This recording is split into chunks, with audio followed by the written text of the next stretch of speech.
Thank you. Good morning all. I'm sorry, not sorry for my idiosyncratic dress sense. I think the idea behind this was that if my talk was to bomb, at least my shirt would have some chance of trending. So in addition to what Carly said, I'm a former academic of sorts in English Lit. I've taught undergraduates at the University of Geneva and the University of Leicester. I used to attend a lot of academic conferences, so this has been my first since a career change to professional services in 2013.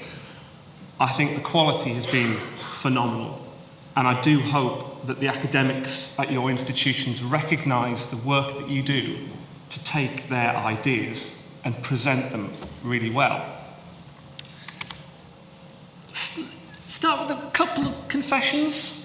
So, one of them not being my obsession with particular Disney movies. So since submitting the abstract, I've since moved to the University of Greenwich, and heaven help us if I now get to say what I want to say rather than what I'm allowed to say. I think the title may have been a tad optimistic. I think it's easy to get quite carried away. I think a lot of what I'll be touching upon has been raised already across different talks, notably the Southampton one earlier this morning. And I think what I hope to add to that is a bit about the approach to the battles that you face, what you can win and maybe what you can't. But overall, I'll be speaking about issues of content governance. It begins, as most issues of governance do, with the bigger picture.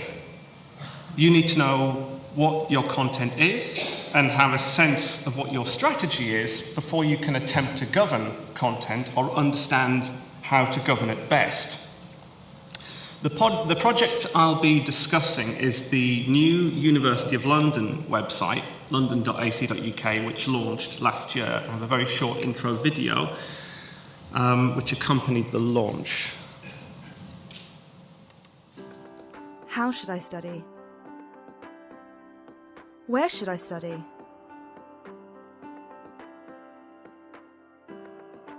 Looking for answers? You can study for a University of London degree anywhere in the world. Through supported teaching in your country, remotely via distance learning, on campus in London, postgraduate study and research in the humanities at the School of Advanced Study, or at University of London Institute in Paris. We offer courses that are studied anywhere and valued everywhere. University of London. Find out more at london.ac.uk.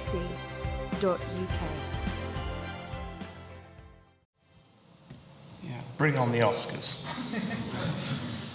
So, for those who weren't here or haven't seen Melanie Reid's talk last year, a quick recap.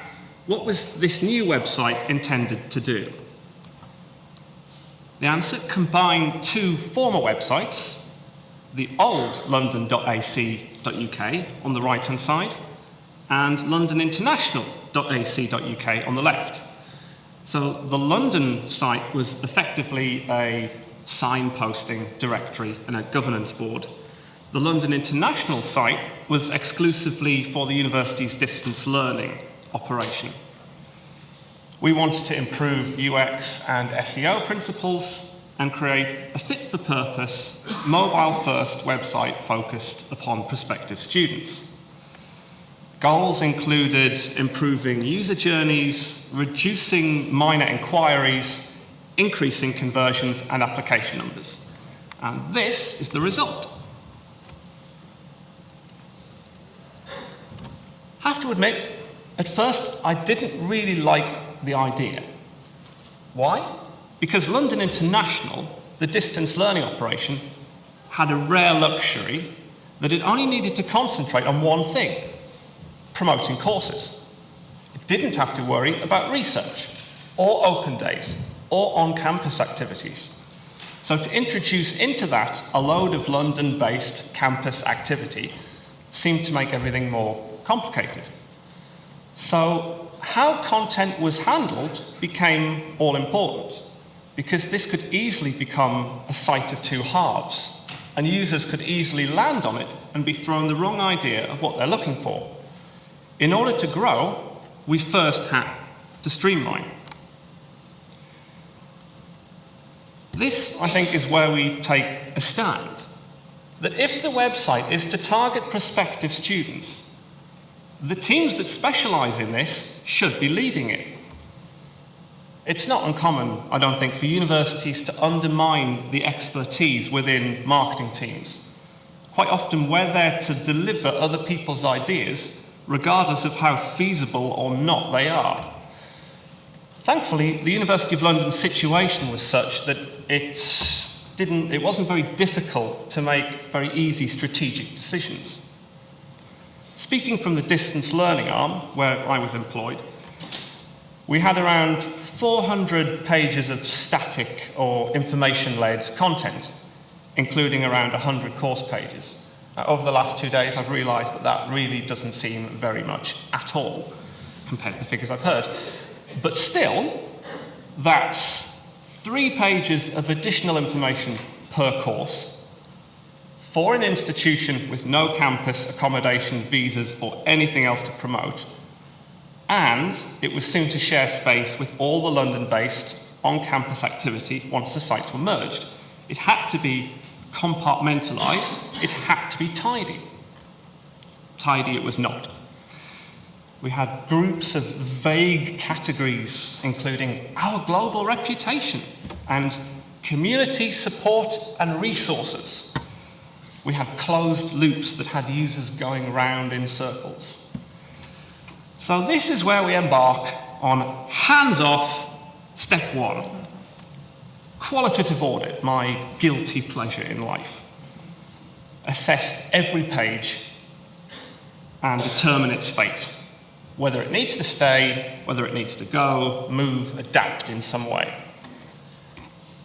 In this project, we determined that around 10% of pages could be scrapped outright. Around 5% could be moved or relocated to the student portal or elsewhere. And around 20% could be compressed into single pages or sections to reduce needless clicks and improve UX. If the maths doesn't appear to add up, that's because more satisfyingly, we crunched the core prospective student information into 4 really concise categories. How it works, how to apply, fees and costs, and funding your study. 60 pages was all it needed.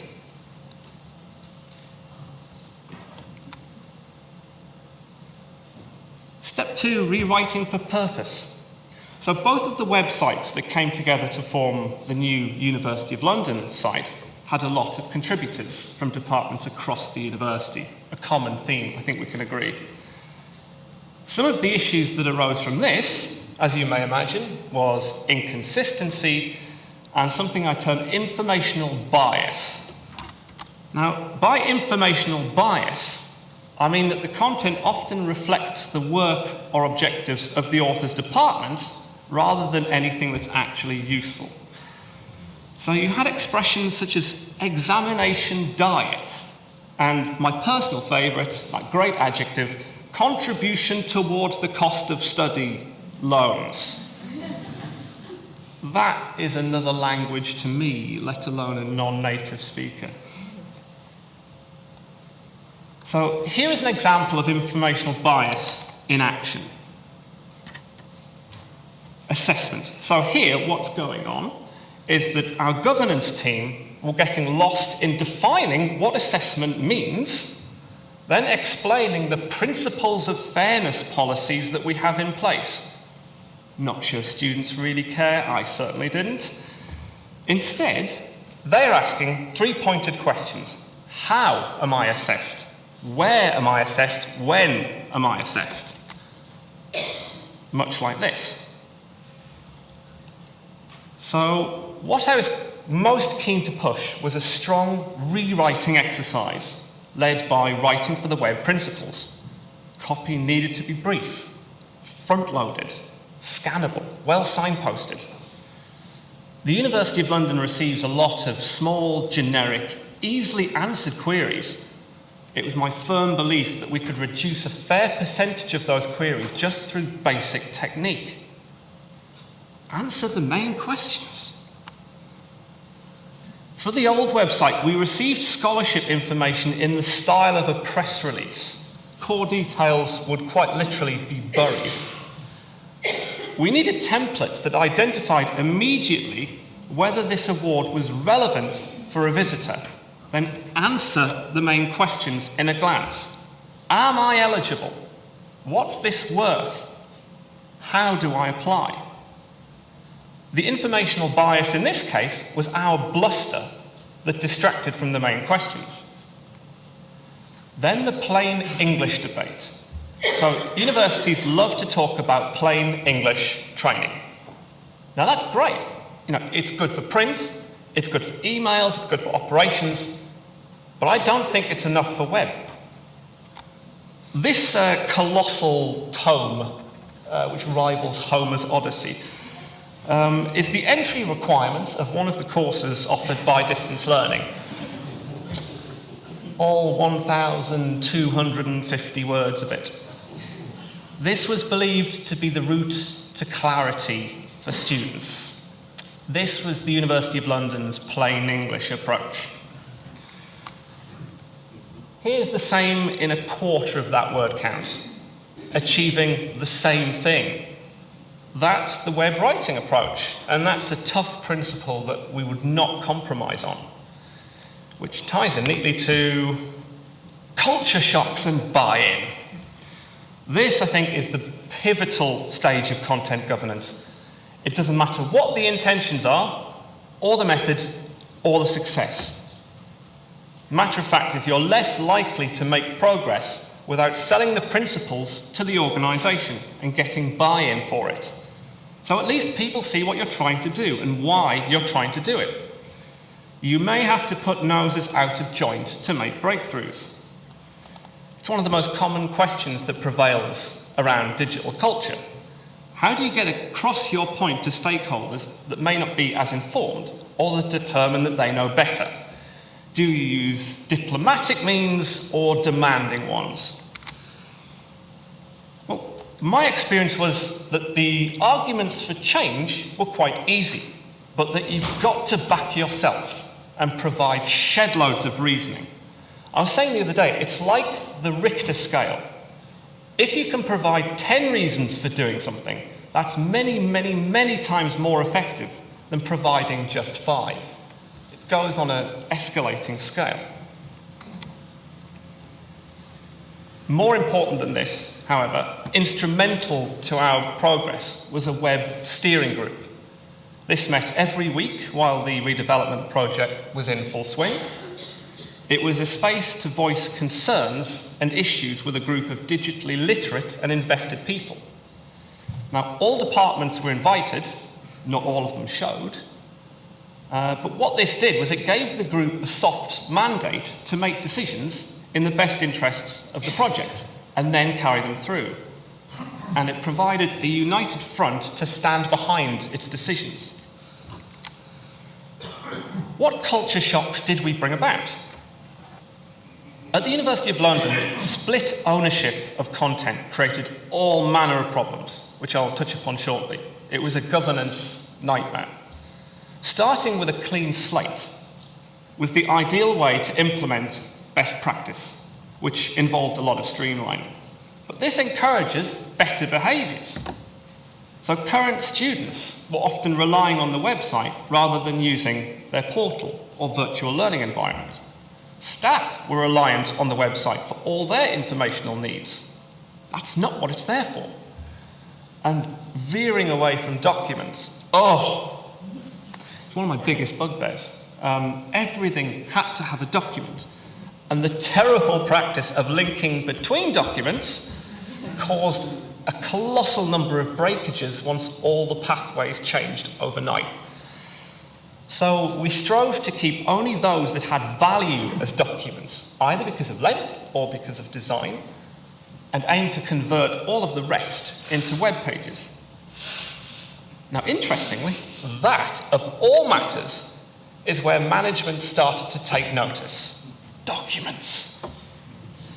So we had to be punchy with a statement of 7 reasons why we should abandon PDF culture. That was also a surprisingly hard sell to colleagues and the university's colleges until that issue of maintenance was made clear. So, it's relatively easy to edit a web page. By contrast, editing a PDF, sourcing the editable document, then editing it, then converting it, then compressing it, then sending it to your web team to upload, then replacing the original file. It's an awful lot longer. Also, clear that a substantial number of breakages would begin, and this would help to safeguard against that problem in the future. Not always, but often, confidence can beat a culture shock. The issue we face with web redevelopment projects in particular is that we're not blessed with the gift of foresight. Nobody knows for certain how they will perform. Until enough time has passed to gather meaningful data, you're acting on instinct. Yes, you're using best practice principles, and ideally, user testing as well. But it doesn't provide any guarantees once your project is released. So confidence in what you're doing is all important. Preparing people for something new is tough, getting buy-in is tough. As this paradigm shift continues, it remains part of our collective responsibility to make it happen as far as we can. So, step 4, managing content. Said a few moments ago, content governance had been a nightmare. The distance learning website alone had over a quarter of its workforce, plus the dozen self-governing institutions that design and direct the courses. We couldn't agree a common language or many common templates. What this led to, as you imagine, was issues such as apathy. Some owners just didn't care. It was outside of their job description, or they didn't check stuff thoroughly. Continuity. When a quarter of your workplace owns content, staff turnover means there's a constant transfer of ownership, which is often forgotten during handover. Inconsistency. So many different contributors creates a variety of style and substance. Thus, we create inconsistency in technique and messaging. Inefficiencies. It was hard to administer our annual audit because of the number of personnel involved and constant changes. And a result of all of the above, things fall behind and out of date. Even though the organisation ran a full website audit each year, that was offering little guarantee that content was reviewed properly. Another key issue was that the majority of content owners were not skilled in writing for the web best practice.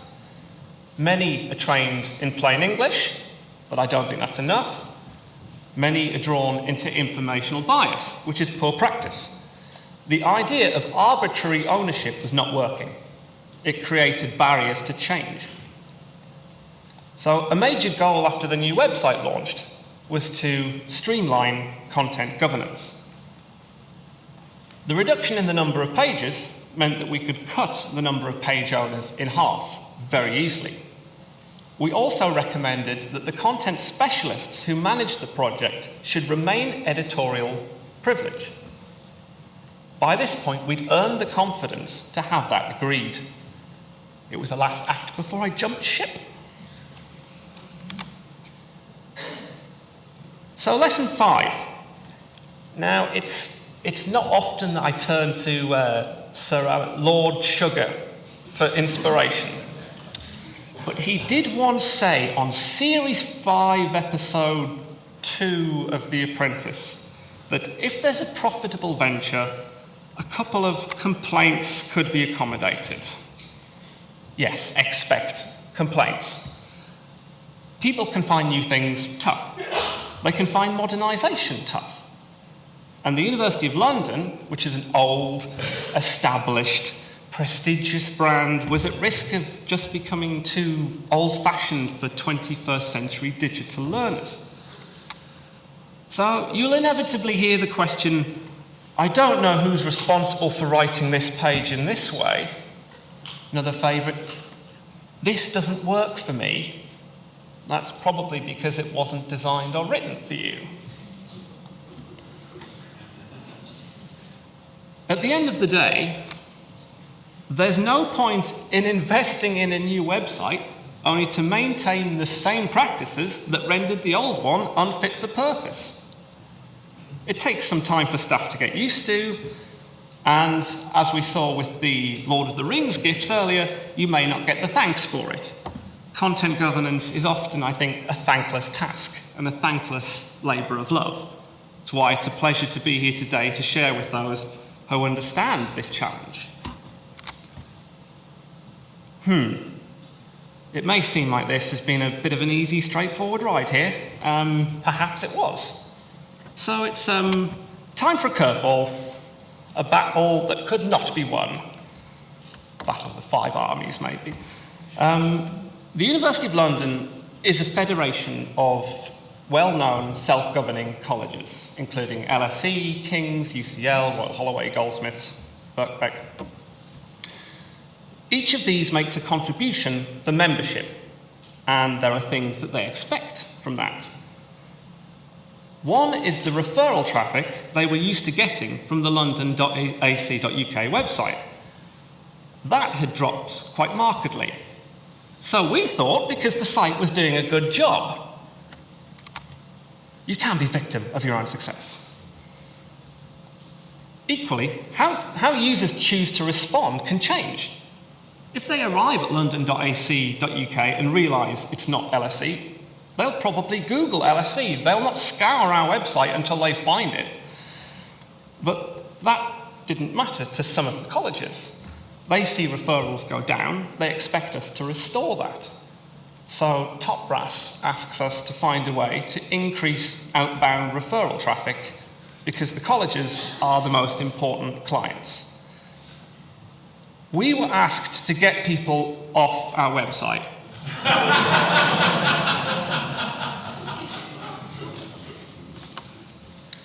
So the real test of the project, it seems, is how we responded to such a bizarre request. And we did this by amending search, which nudged up cautiously outbound referral traffic, but also, by pure serendipity, boosted engagement around our own course pages. Honours even, this time. It just reminds you, it's ours. Fine, but it could be snatched away from you at any time. So in summary, I have some of the power. Know your content. It goes without saying, the better you know your content, the more streamlined and effective your new information architecture will be.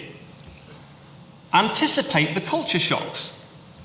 It's next to impossible to prepare for everything, but you may be able to do enough to stop these gaining momentum.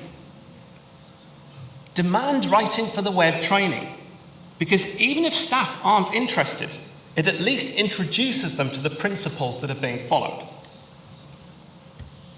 Establish a steering group, if you don't have one already, that can either benefit engagement or make decisions. And push hard for the winnable battles. There will be some that you can never hope to win, so it's worth the push to ensure that those you can win, you do. So I wish you good luck to you all in yours. Thanks.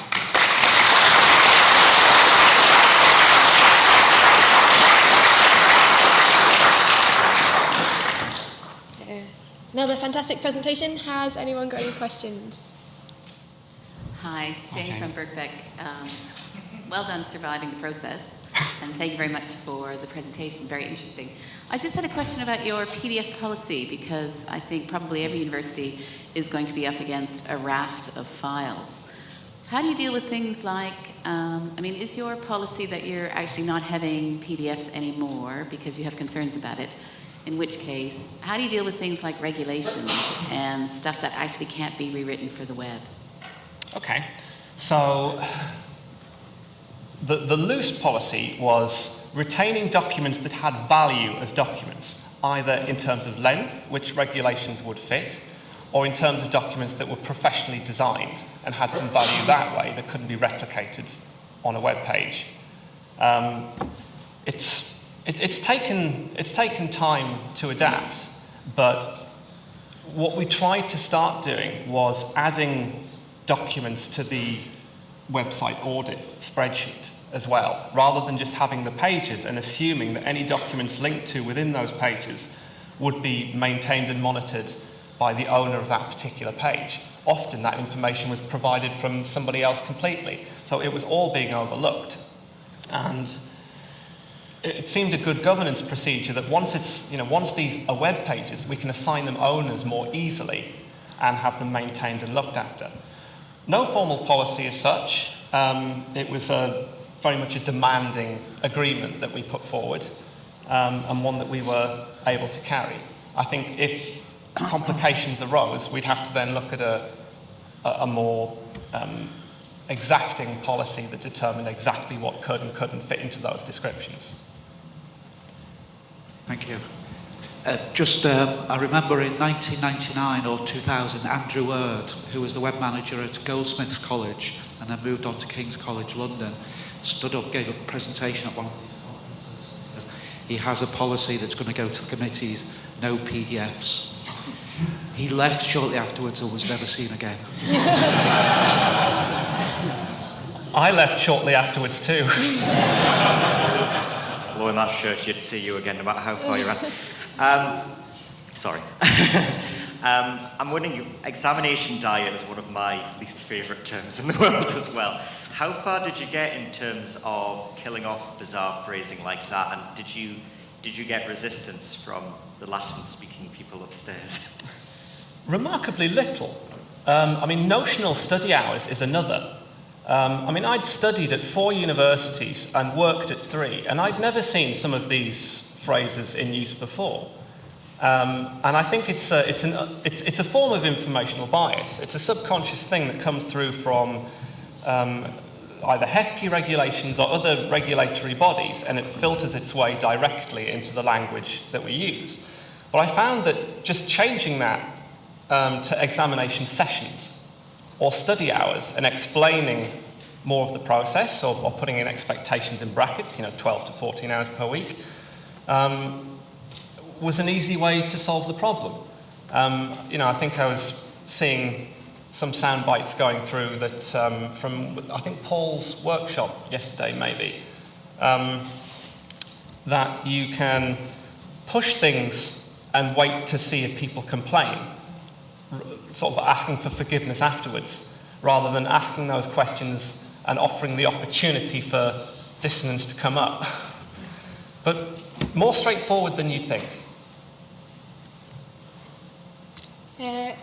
So if we can say thank you again to Keith.